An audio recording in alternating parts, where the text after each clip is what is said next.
Hello everybody. Hi. Hi. So my name is Becky Hardiman and I'm CEO of the Fragile X Society. We're a charity dedicated to people living with the condition Fragile X syndrome, which I'll introduce to you more in a couple of moments. To give you a bit of background about myself, I got interested in Fragile X through doing research into the behaviour within people with Fragile X. And this is my colleague Wendy. And I'm a family support worker and I take all the inquiries about children, and I used to be a teacher and I work primarily in special education, so that's my background. Fab. So the reason that we're talking to you today is to give you a little bit of an overview about what Fragile X syndrome is, but really what we want to focus on is kind of the practical applications of what does this mean in the classroom, what are some practical strategies that you could try. Because Fragile X syndrome is much more common than people think, but it's a condition that's often overlooked and it's under-recognised in general. But the reason that we really want to talk to you about it today is because, like many other genetic conditions, it has really important applications in the classroom. What we're really passionate about is that these genetic conditions and these diagnoses shouldn't just be seen as labels, but instead should be seen as a kind of toolkit of information that can help each teacher kind of best support each child. And so what is Fragile X syndrome? So it's the most common inherited cause of learning disability. It affects around 1 in 4,000 boys and around 1 in 6,000 girls. And so across the UK, we estimate that there are around 15,000 people living with Fragile X syndrome. But we know that there's likely to be many people living without a diagnosis, which can only be given via a genetic test, which is typically done via a blood test. And so the learning disabilities that can be present in Fragile X can be quite variable. It can be right from the kind of quite severe end to mild or even kind of much more subtle learning difficulties. Around 95% of boys with Fragile X syndrome will have a learning disability, but only around 60% of girls. And the reason for that is because the condition's associated with the X chromosome. And so because girls have 2 X's, they can kind of at least somewhat compensate normally for that genetic change. But even in girls, when the presentation is less clear, it's not necessarily less severe. It's really important that the more subtle aspects are recognised as well, and we'll sort of touch on that a little bit as we go along. And so kind of just for brief information and relevance for people in the classroom, the majority of boys with Fragile X in a recent survey were found to be kind of in a special education setting, but particularly younger children is when you'll see children kind of in a more mainstream setting as well. So it's relevant for people teaching or people working both with sort of in mainstream and special ed settings. Very importantly, Fragile X syndrome is also the most common sort of single genetic change that's associated with autism. It accounts for around 2 to 6% of cases of autism, but importantly, not everybody who has Fragile X syndrome has autism as well. Only around sort of a third of people with Fragile X syndrome will kind of meet that full diagnosis, but a lot of other children will kind of have similar characteristics. But again, as we go on through this talk, we're going to talk a little bit about some of the similarities between Fragile X and autism, but also some of the really important differences and what that means for sort of teaching strategies. And as well, just to touch upon it, and we'll go through this a little bit more as we go along, but that people with Fragile X syndrome can also have characteristics that look quite a lot like ADHD. And some people might also have a dual diagnosis of ADHD, and we'll talk a little bit about the management of those sort of attention problems and things during our talk. My last bit before I pass over to Wendy, who will talk more about sort of classroom strategies. We often get asked kind of, can you tell if somebody has Fragile X just by looking at them? And there are some sort of facial characteristics that can be associated with the condition. Like sometimes we see that people might have slightly longer face or slightly larger ears. But often these features will become more prominent kind of after puberty. But really important as well is that these facial features can be very variable and can be very subtle and can be seen just in the general population too. And so unlike conditions, for instance, Down syndrome, you often can't sort of so clearly tell that somebody has the condition by looking at them. And importantly, the only way that you can tell if somebody has Fragile X is via sort of a genetic test. So that's just kind of a bit of a whistle-stop tour of what Fragile X syndrome is. But I'm now going to put you in the very capable hands of my colleague Wendy to talk more about sort of how does this condition impact sort of upon learning and teaching, and what is the importance for you guys as teachers? Hi everyone. I think the first thing I probably want to say is that every child with Fragile X is an individual, and so if you're teaching someone with Fragile X, some of what I say you'll recognise it, and some of what I say you'll think actually he or she's not like that. But what I would say is kind of take from it what's going to be helpful to you. I want to start it off by actually talking about anxiety, because anxiety is a really key feature in Fragile X, and the brain is kind of hot-wired to be anxious, and that's basically due to the physiology of Fragile X, because there's actually too many connections made in the area of the brain that deals with anxiety, and that fuels a lot of the behaviours in Fragile X. And one of those particular features is actually social anxiety. Children with Fragile X are actually have a very strong social drive, but what they are is very anxious in social situations, and that can happen particularly when they're in large crowds or when they're with people they don't know. Tend to manage much better with people that they're familiar with. It also means that actually they cope much better with a slightly indirect approach, and so rather than answering a direct question, they actually manage much better if you get them to complete a sentence. So for example, rather than saying, "What colour is this car?" you might say, "This car is red and the car you have is..." and let them finish that. They're actually quite driven to finish things as well, so that, that really makes that a really helpful tactic with them. The other thing is that they are often highly tuned into other people's emotions. They do have a theory of mind in a way that children with autism don't. So they do like praise. When you get a sorry, it's a really genuine sorry. They're likely to pick up on other people in the classroom feeling a bit worried, or if you're having a bad day, they're likely to pick up on that as well. In fact, I've certainly had a lot of parents say that actually their child is incredibly highly tuned into other people's emotions. The other part of that social anxiety is they're not very keen on being the centre of attention, and I've spoken to lots and lots of mums who say that their children actually hate their own birthday parties because that makes them the centre of attention. As I said, they do like praise, and I know lots of schools use things like Star of the Week or have awards in assemblies or whatever. That's the bit they find difficult, because actually going up to the front in assembly to get an award or to get Star of the Week can be very anxiety provoking, so that's something to be aware of.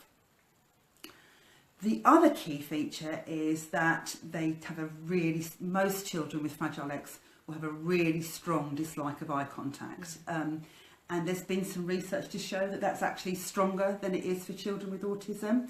And actually what you typically find is they don't just avoid eye contact. I'll get my able assistant Becky to demonstrate this for you. So it might actually turn their head away from you. There's often kind of whole body turning away, and people will be actively trying not to look at your eyes the whole time, kind of looking down. Yeah, as Becky said, it can actually be the whole body that turns away. It is not a sign that they are not listening to you. It's just that that eye contact is just far too stressful for them. As a result of that, you should never insist on eye contact. It shouldn't be an IEP target. Sometimes if you insist on it, a child will give it because actually they want to please you. But what they're probably going to be finding is that eye contact is so stressful that whilst they're giving you the eye contact, they're not listening to a word that you're saying. The other thing is, in terms of working with children, it actually is often easier to work from a side-by-side approach like this, or maybe from behind them and demonstrate what's happening.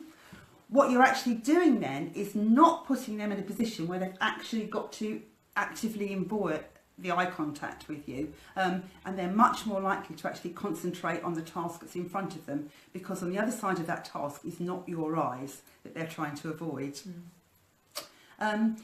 Move on to talk a little bit about their learning styles. One of the key things is that they are generally very highly distractible, and they find it very hard to concentrate on the task in hand. And actually, even when they are concentrating, they're kind of fidgeting about in their chair, so it looks as if they're not paying attention. Lots of them, as Becky has mentioned, will have a dual diagnosis of ADHD, but even without that dual diagnosis, most children can be described as overactive. I have to say, there is no magic pill and no magic solution that's going to make a child be able to concentrate for longer than they can concentrate. And so you're often better to package work in quite small packages, and a little bit of work, a little bit of downtime or doing something else, go back to do a little bit more work, then a little bit more of a break, then back, and so on. Physical activity can be particularly helpful, and actually it also helps to keep anxiety levels down. And actually, when your anxiety levels are down, it's much easier to learn. We all know it's very hard to learn when you're in an anxious state. The other thing about children with fragile... whilst I'm on that topic, the other thing you can sometimes do is have something like a workstation, so something that kind of cuts off the distractors of the classroom. And for a lot of children that will be useful. But kind of going back to that social anxiety bit, being socially anxious actually means children don't like to be different from other children in the class. And so that can be counterproductive. And the other thing is that actually children with Fragile X are incredibly good mimics. So if you've got a group of children who are very good role models for work, then they might actually copy that model and be getting on better with the work themselves. The other key issue is that they have poor sequential processing skills, and by that I mean doing things in the right order, or doing things in a logical order, or thinking about the best way to do a task and then going about and then following that plan. What they're much better at is sequential processing or holistic processing, so taking in the whole thing. So that might mean showing them an electric circuit board and getting them to make the whole thing themselves. It might mean, very crude model here, and I do apologise, say they have to make a picture like this, which I'll ask my assistant to hold. If you give them all the parts, then getting them to use those parts to make that picture, but giving them all the parts at the same time so they can see that they've got them all.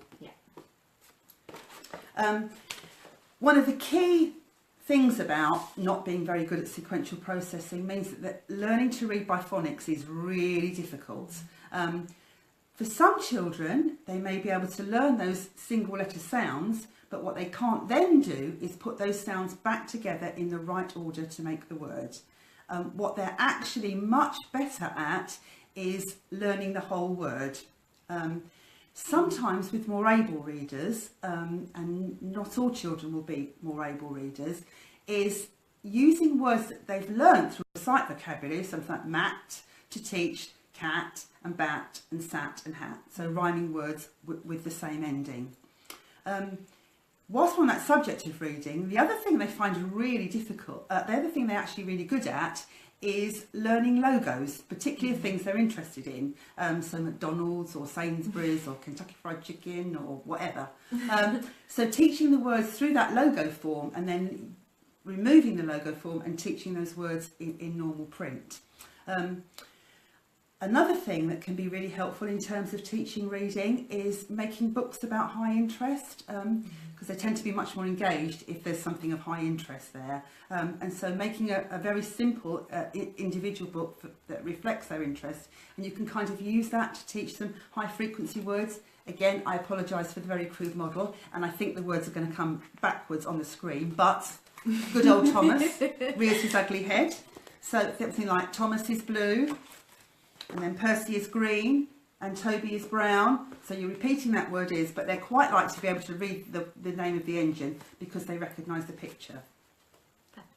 Okay. It also means things like backward chaining can be really good, and by that I mean you show them the whole thing, and then you show them and you do the whole thing again, but you leave out the last bit for them to fill in. And again, as I mentioned earlier, they're really driven to complete things, so they're more likely to do well with that sort of approach. Again, a really crude model, and I do apologise. So, for example, teaching them to learn to write their name. So we start off with the whole name, and then the whole name, but the last letter, filling in the last letter. Once they've mastered that, leaving out the last two letters, and so on until they can write their whole name. Actually really, really good visual learners as well. And so when you're teaching, kind of thinking, I really need to put as much visual stuff into that so that I can help this child engage. I know sometimes what you'll be wanting from the rest of the class is for them to maybe work something out in their head. But maybe a teaching assistant could be sat on the edge of the carpet or whatever with a child with Fragile X and using some visual things to help them understand the concept. Again, another very crude model here coming up. So teaching things like one-to-one correspondence for counting can be quite difficult. So they might go and count along here and go 1, 2, 3, 4, 5, 6, 7, 8. So by the time they've got to the end, they've actually got to 8. But actually teaching them, when you count, you put one thing on there. So 1, stop. And each one has a separate section, so that it's quite clear that we're going to do 1, and then we're going to go 2. And you only count when you put something in each section. Yeah, I've often seen that, like really rushing ahead. Yes, if you don't have something to it's common with lots of children, but it's particularly common in children with Fragile X. Kind of moving on for that, schedules are really good things for kids. And by schedule, I mean something like an individual timetable that lets them know exactly what it is they're supposed to be doing. Unfortunately, most children with Fragile X have really poor short-term memories, so they may well have listened very well while they're sat on the carpet to what they're supposed to do, get up, get back to the table, gone, can't remember any of it. And so just something that actually prompts them to let them know what they're supposed to do. Kind of on that tack, they actually often have a very good long-term memory, particularly for things that have really interested them, and sometimes you can tap into that when you're teaching. So in terms of schedules, again, this is a very crude model, but this is something like an early years schedule. So it just shows the child what it is that they're expected to do. Sometimes that can be very helpful, particularly in an early years environment, which, you know, by their very nature are quite busy places with lots of choices. And when you're presented with all that choice, actually that can be a little bit overwhelming. It might be something like a now-then board. So actually, now we're going to do our work, but when you've done your work, you can play with the trains, which is, I know, the thing you really want to do. It might be something that actually just shows them the order of a task, and I will read this to you because I know it's not really very visible on the screen. So basically it says you write your name, the date, then you draw your house, and then you write 3 sentences, and it's 1, 2, 3, and then you're finished. And the idea is then that the child crosses off each part as they do it, and when they get to the end, they're finished. And the thing I would say, this is a deal, don't break it. If we're going very well and you think you might get 4 sentences, but you've only said you want 3, stick at 3. Yeah, there's a nice clear marker then, isn't there? Yeah. This is That's it, so they know when the end is. What is really key for a child with Fragile X, when they sit down to work, what they want to know is, what am I supposed to do? How long is it going to take? And how do I know when it's finished? And the schedule kind of really plays to that. Kind of on that subject, children with Fragile X really do much better with very predictable routines. And as I said, they're quite strong visually, so having some sort of visual input about what that routine is can be really helpful. So a visual timetable, and I know lots of schools use those, and they're really helpful. Again, crude model. Here's one I made earlier. So this is a very clear timetable lessons. Then we've got register, we've got carpet time, we've got maths, and then we've got snack. Kind of on that note, children liking predictable routines, what they find difficult is changes to those routines. But they actually manage them much better if they're prepared for them. So, for example, maths isn't happening anymore. Yeah. So, right, today we've got register and we've got circle time, and we're not having maths because it's Christmas, so we've got to go and do our concert rehearsal. But then things will return to normal. We'll go back and we'll have our snack. And the other key thing about a visual timetable is, as I just said, they do like to know when something's finished. So kind of take off each part as you finish it, and then they know that's a clear indicator. This is when it's done. The other thing that they find really difficult is transitions. So moving from one activity to another, moving from one place to another, and sometimes that can be very small transitions. So maybe just moving from the carpet back to their seat. Again, they manage much better when prepared for them. So it might be something like, in 5 minutes, we've got to stop painting and we've got to wash our hands and clear up or whatever. And now it's 4 minutes, and now it's 3 minutes, and now it's 2 minutes, and now it is time for us to clear up. Sound timers can be really useful because again that's a very visual indication of how much longer you've got left, particularly for things like to show actually when this sound timer goes through, your turn on the bike will be finished and it will be Fred's turn on the bike. So it's not actually you've got to get off the bike now and it's Fred's turn. That's when you're likely to get some difficulties, but if they know it's happening, you're much more likely to have that transition much more smoother. Maybe when they're sat at the carpet, having some sort of visual representation of what's going to happen on the carpet and taking off a picture or crossing off a word or whatever, so they can tell when the time's going to be come for them to leave the carpet and go to their table to do their activity.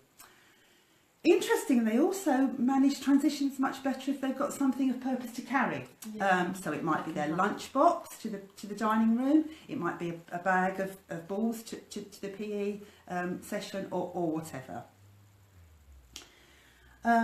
Another difficult issue is sensory processing, and by that I mean taking in information coming from your senses. What's happening with a child with Fragile X is all the information around them that they're taking in from their senses is kind of coming in at equal volume or at equal blast. So everything they can smell, everything they can see, everything they can touch, everything they can taste, and everything they can hear. What they can't do is kind of pick out from all that muddle what bit is the most important thing at any one time. And they can't cut out the things that they don't need. It's hard actually to kind of for us to understand what that's like, but if you just think about this for a moment, you've got to fill in a job application and it's a job you really want, absolute fantastic job, dream job. The hitch is you've got to fill it in this particular room, so you dutifully go in this room. When you get in this room, there are 3 CDs playing really loudly, all music you hate. There's 2 televisions going, programmes you hate. It's your mother's favourite programme and you can't bear to watch it. You're sitting on a seat and it's a little bit scratchy. Somebody puts on a strobe light and it's flashing in your eyes, and then just to add insult to injury, there's something wrong with the drains and there's a real stink in the room. And that's a bit what it feels like if your sensory processing is not good. In practical terms, what it often means is that children with Fragile X will find slightly busier or slightly noisier environments really difficult, and that can include the classroom when it's just a little bit busier and noisier. What can really help is if they've got a known bolt hole or place to go to, a quiet place where they can retreat to when they're finding it too much. And something like a get out card that they can show you that actually I can't bear this anymore and I just need a little bit of quiet time to myself. And a get out card can actually be helpful even if a child is verbal, because what happens is when your anxiety levels go up, your ability to communicate goes down. That's so if they're key. if they're really getting stressed, they probably can't get those words out. In terms of circle time, it might be, in terms of carpet time, it might be that they sit towards the edge of the carpet, maybe with a little square that shows them exactly where their place is. Of course, it makes big whole school times quite difficult. So I'm talking about things like assemblies or in the dining hall. And for children to gradually get used to that can be helpful. So it might mean that actually you start by just getting them to watch from the outside. When they're quite comfortable with that, then we go in at the back and we have a look. When we're quite comfortable with that, then we sit at the end of a row. When we're quite comfortable with that, we sit at the end of a row, but maybe with our class, and so on, until they're able to manage it. And all the time, they've got that get out, and I need to get out card or get out clause that they need to get out, and you'll take them out then. Going to talk a little bit more about behaviour at the end, but I just wanted to touch a little bit on girls, as Becky said. Girls often, but not always, will have a milder learning disability than boys. Basically, they've got those two X's, and the body only needs one X in each cell, and it's completely random which X is switched on by each cell for a girl. So if you've got more of the fragile X's activated, then you're going to have more of a significant learning disability. And if you've got much more or most of the clear X's activated, then that learning disability is going to be milder, and kind of all stages in between. Typically, girls with or without a learning disability often have learning difficulties in one particular area, and that's often maths. And anything that involves abstract thinking. So that's something to be aware of. And also, most commonly girls are incredibly shy. And so they often be the one at the back of the class not asking you for help because they don't actually want to, instigate that conversation. And they're often going to be needing help in the social environment. I think it's a really important myth to address, isn't it? Because I think Fragile X is often seen as a boy's condition, and I think that can have really detrimental effects for girls who can sort of almost get quite hidden in the classrooms. They might be the quiet ones. So. Yeah, absolutely. And again, it's a myth that girls don't have a severe learning disability, because certainly I'm aware of families with girls who have got quite a marked learning disability. Right, okay, just finally at the end, just finish with a little bit of chat about behaviour. The key thing about managing behaviour is all the things I've already said, actually. Sometimes you will see children with Fragile X who will exhibit challenging behaviour, but I would say 99.9% of the time, if not 100% of the time, that behaviour is driven by anxiety. And so if you can keep that anxiety down, you're actually less likely to get challenging behaviours. And you keep that anxiety down by kind of doing all the things we've already talked about, having predictable routines, warning children of transitions, not insisting on eye contact, etc, etc, etc. Inevitably, there will still be times when challenging behaviours occur. And actually, if you get to that meltdown stage, all you can do is weather the storm. It's no point in trying to reason with a child then. It's really important to kind of wait till they've calmed down, and then you can kind of talk things through. And you probably will get a sorry, because that is genuine, because they're really upset by whatever it is that they've done. And a key thing also to remember is that due to the particular physiology of Fragile X, a child will take a lot longer to calm down than another child in your class who's typically developing, so important. and actually another child who's got another cause for their learning disability.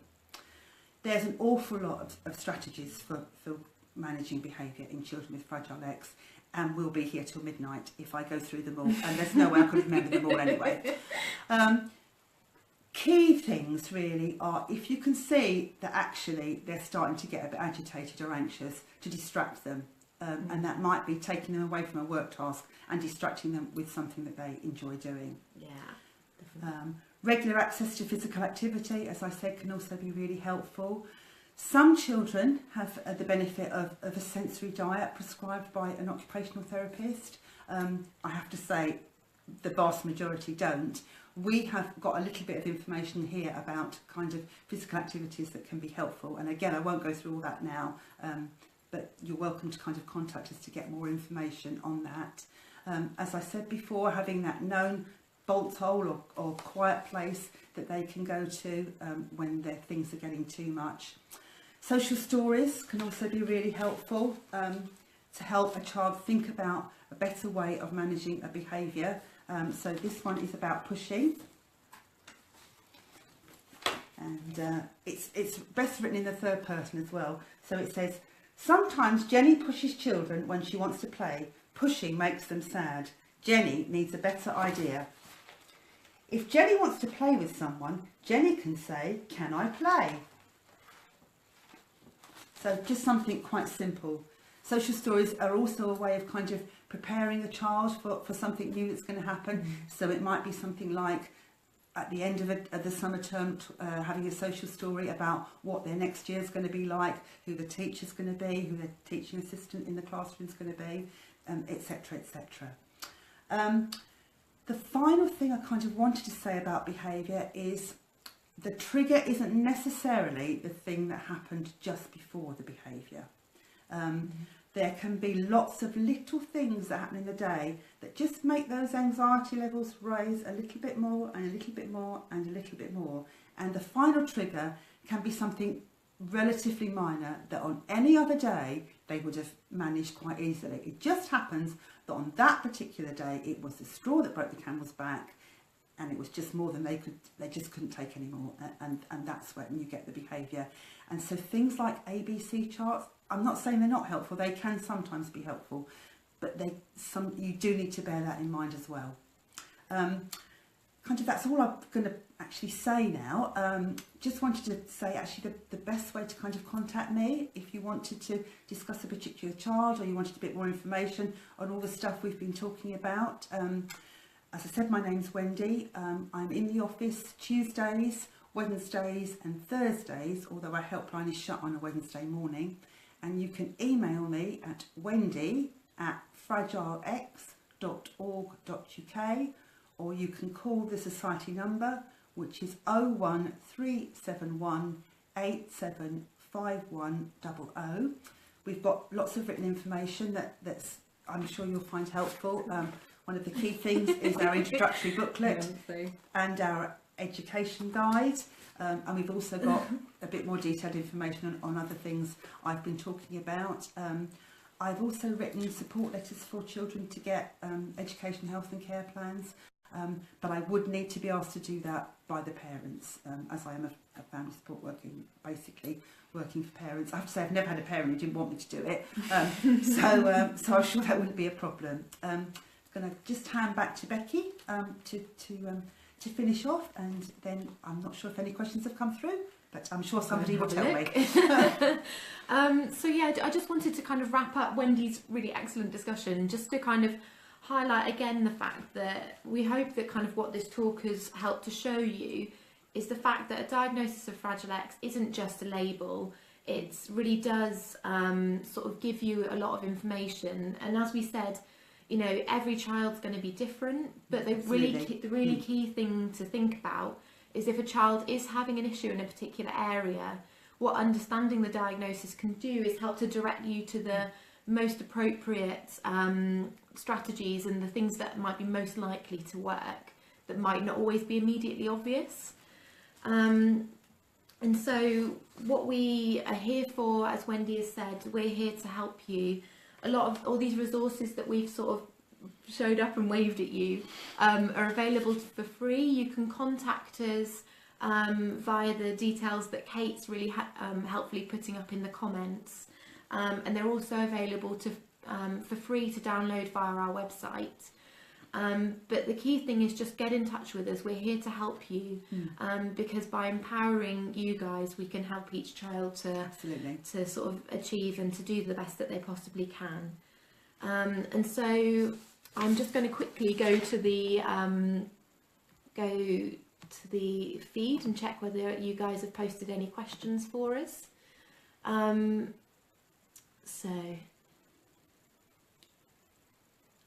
But what we'll do is we'll go through. I noticed that somebody was quite keen for some bullet points about the top things that teachers need to know, so we'll absolutely There's a couple Yeah, of we can put resources something out back there, together, so yeah. we'll put those in the comments section for you. But I suppose that I'm glad that you guys have enjoyed it. Yeah, thank you. But thank you so much to everybody for joining us this evening. I know it's late in your evening, so yeah, Kate's just opened the floor in case there is anybody who wants to ask any questions before we tie up today. As I said, if you think of questions afterwards, please give me a call. I have not got all the answers. I wish I had, but sometimes it just helps to bounce ideas off somebody and talk things through. Okay, so it looks like we've kind of not got any questions coming through just now, but as we said, we'll go through and reply to your comments, and we'll make sure that we signpost some of the key resources that would be useful for teachers in the comments. So again, everybody, thank you very much for joining us this evening. We're delighted to be able to raise awareness and to chat with you all. So we will sign out now. Yeah. Bye-bye, and I hope to hear from some of you. Cool. Take care. Bye-bye.